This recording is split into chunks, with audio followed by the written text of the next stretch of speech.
প্রত্যেকটার ঘরে মদের আড্ডা পাওয়া গেছে, প্রত্যেকটার মধ্যে নারী কেলেঙ্কারি আছে না নাই? এই সুর বাটফার দেখে দিয়া দেশ কোনদিন সুন্দর দেশ হবে না, ইসলামের দেশ হবে না। সবটি সুরকে বরখাস্ত করে বাদ দিয়া নতুন সংস্কার করা উচিত। দেখবেন সুন্দর দেশ হবে। কথা কোনটি কি না? কলা বাতাস হয়ে অত জানবাস না কথা কনা। আমরা দেশের বিচারকের নাম কি আছিল? আমি কইতাম না, আপনারা কইলাম। আমি কইলে অসুবিধা, হুজুরের নামটা কইলা। কলা বাতাসিও জানবাস না। লাস্ট পর্যন্ত এমন অবস্থা হয়েছে তোমার, এমন বিচার, এমন সুন্দর বিচার মানুষে কইরা দিয়ে গেছো, মানুষ সুন্দর বিচার পায়া তুই খুশি হয়েছে। একবারে দুইটা জিনিসে একটা জিনিস নাই। কথা কনা।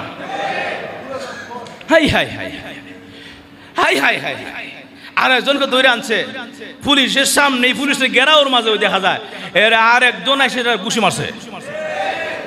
জানেন না আপনারা? নাম কইতাম না, অসুবিধা নাম কইলে। হ্যাঁ, কি মানুষে কি সুখ দিছে রে, আর কি আনন্দ দিছে। পুলিশের গেরাওয়ার মতো পর্যন্ত জনতা তাকে উত্তম মাধ্যম দিয়া দেয়। তুমি কেমন শান্তি মানুষকে দিছো যখন, ঠিক না? ভবিষ্যতে যারা এমন করবে, এর পরবর্তী প্রজন্ম যারা এমন করে, তাদের শাস্তির চার বেশি হবে। কথা কোন ঠিক না? ভাইয়ের আমার, বিচার সুন্দর, বিচার ব্যবস্থা সুন্দর করতে হবে। প্রত্যেকটা জিনিসের বিচার করতে হবে। হত্যার বিচার করতে হবে, প্রত্যেকটা খুনের বিচার করতে হবে। এই জন্য বর্তমান অন্তর্বর্তী সরকারের কাছে আমরা দাবি জানাই, আমাদের সমস্ত মুসলমানদের দাবি, ধর্মপ্রাণ মুসলমানের দাবি, আমরা হেফাজতের বিচার চাই, আমরা পিলখানার বিচার চাই, আমরা মুদি আন্দোলনে যারা শহীদ তাদের বিচার চাই, এবং 24 আগস্টে এবং আগস্টে আপনার কি বলে 2024 সালের আগস্টে যারা শহীদ হয়েছে তাদের বিচার চাই। বিচার করতে হবে, করতে হবে। বিচার চাননি আপনারা? আপনারা চান না?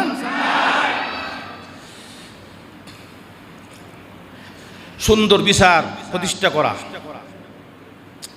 বিচার ব্যবস্থা সুন্দর করা, খুব খেয়াল করেন। বাদশাহ হারুন রশিদ নাম হচ্ছে নাম না?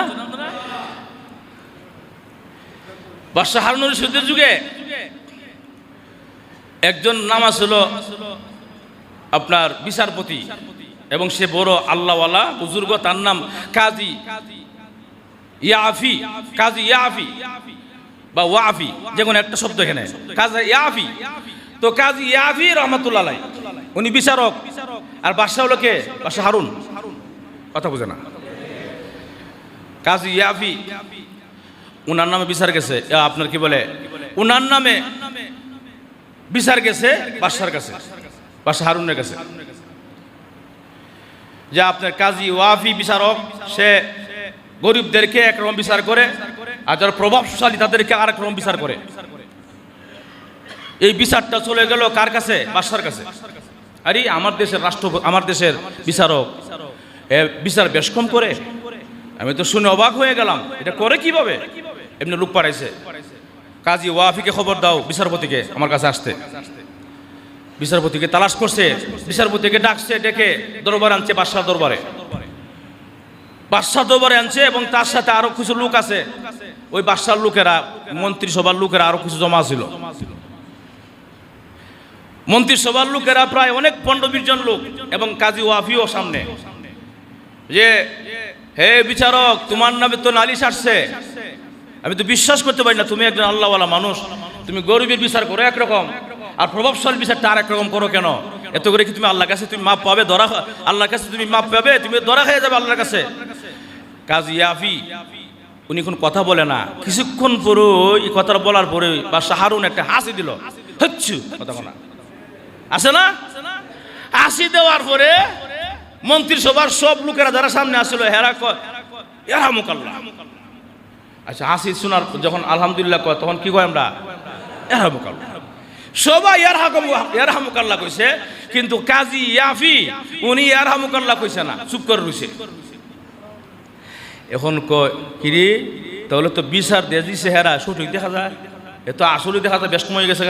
আমার হাসির জব দিল না, হ্যাঁ হুজুর ঠিক কিনা? সবাই হাসি জবাব দিছে, আর হ্যাঁ আমার হাসি জবাব দিল না, এত দেখা যায় হ্যাঁ কথা মিলতেছে, দেখা যায় এত দেখা বেশ কমে গেছে গা, ঘটনা কি? আচ্ছা বিচারটা পরে হবে, আগে জিজ্ঞাসা করি। বিচারক, বিচারক কাজী ওয়াফি, আমি জানতে চাই আমার পরিষদের এখানে যারা উপস্থিত ছিল, আমি হাসি দেওয়ার পরে সবাই ইয়ারহামুকাল্লাহ বলছে, তুমি আর একটা সুন্নত হাসি দিলে আলহামদুলিল্লাহ বলা, হাসি যে শুনবে এটা সে কি বলবে? ইয়ারহামুকাল্লাহ। এটা সুন্নত, রসুলের একটা সুন্নত, কথা বলা। তো রসুলের সুন্নত তুমি ছেড়ে দিলা জেনে শুনে, তুমি তো ইয়ারহামুকাল্লাহ বললা না। এই কথার জবাবে কাজী ওয়াফি বলে, আপনি তো আলহামদুলিল্লাহ কর নাই। মাজুর ওঠে কিনা? আপনি তো আলহামদুলিল্লাহ কর নাই, আলহামদুলিল্লাহ শুনলে অন্যান্য কথা আমি ইয়ারহামুকাল্লাহ, কথা কোনা বাদশা কই ঠিক হইতো, আমি তো আলহামদুলিল্লাহ কইছি না, আমি আলহামদুলিল্লাহ হচ্ছে তো কি কয় আলহামদুলিল্লাহ কোনা, কথা কোনা আপনারা তো আলহামদুলিল্লাহ কইলে পরে কি কয় বাকি জনে ইয়ারহামুকাল্লাহ কয়। তো বাদশা তো আলহামদুলিল্লাহ কইছই না, তো হেরাজ ইয়ারহামুকাল্লাহ কইলো, কয় হেরাজ ইয়ারহামুকাল্লাহ বললো, তো তুমি শুধু বাকি রইলা, কয় আপনি তো আলহামদুলিল্লাহই কর না, তাই ইয়ারহামুকাল্লাহ কেমনে বলবো? কয় হ ঠিকই তো আছে। তো হেরাজে বললো, হেরাজে বলছে এরা প্রত্যেকটা সামসা বাদশার কাছে হাজার রুটি বেশি পাওয়ার জন্য, বাদশার কাছে প্রিয় হওয়ার জন্য এই সামসাগুলো ইয়ারহামুকাল্লাহ আপনি আলহামদুলিল্লাহ না বইলা ও এরা ইয়ারহামুকাল্লাহ কইছে আপনার প্রিয় হওয়ার জন্য। মনে রাখবেন যারা আলহামদুলিল্লাহ ইয়ারহামুকাল্লাহ বলছে এরা একটাও আপনার বন্ধু না, সব শত্রু। যখন ঠিক কিনা?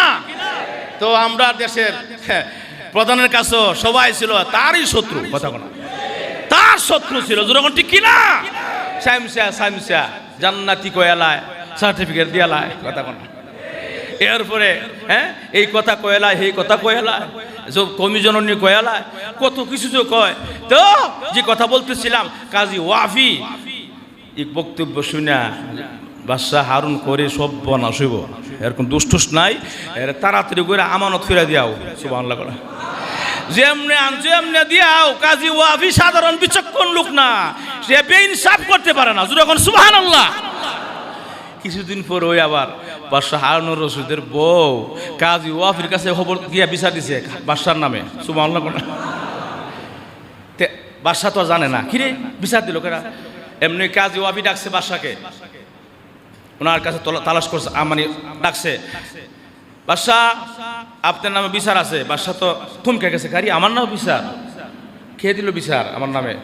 আপনার সঙ্গিনী, আপনার ওয়াইফ আপনার নামে বিচার দিছে। আমার নামে বিচার? কি বিচার? কি বিচার?